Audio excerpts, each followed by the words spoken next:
Hello YouTube friends, this is Dr. Teresa again, and today's topic is about one of the smallest and one of the largest species of seahorses living together in the same waters. Most people in the United States have access to and are familiar with two species of seahorses. One is Hippocampus zosterae, or in common terms referred to as the dwarf seahorse, or mistakenly sometimes called the pygmy seahorse.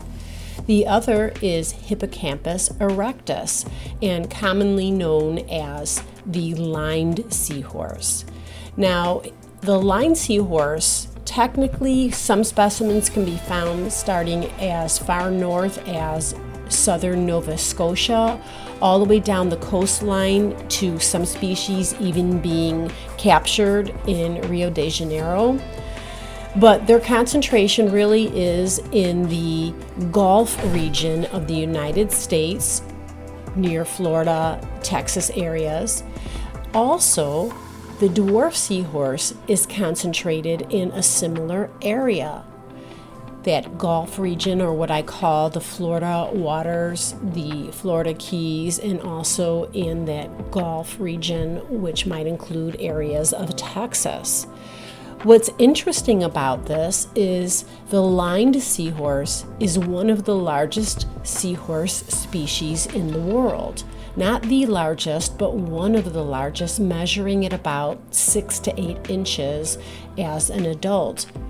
Whereas the dwarf seahorse is one of the smallest seahorses in the world. Not the smallest, but in that category of smaller size seahorses, measuring around 2 to 2.5 inches as a full adult.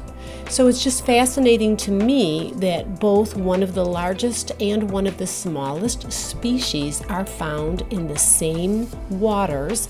Both live in seabeds of plants that are found in the waters that they cling to, and potentially even crossing each other's paths occasionally. Now, of course, the larger lined seahorse tends to live in deeper waters than the dwarf seahorse, but it is not unreasonable to think that they could be found within some overlapping regions.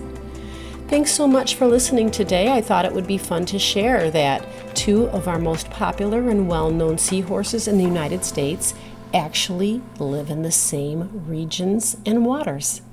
Take care, and thanks for participating with me today.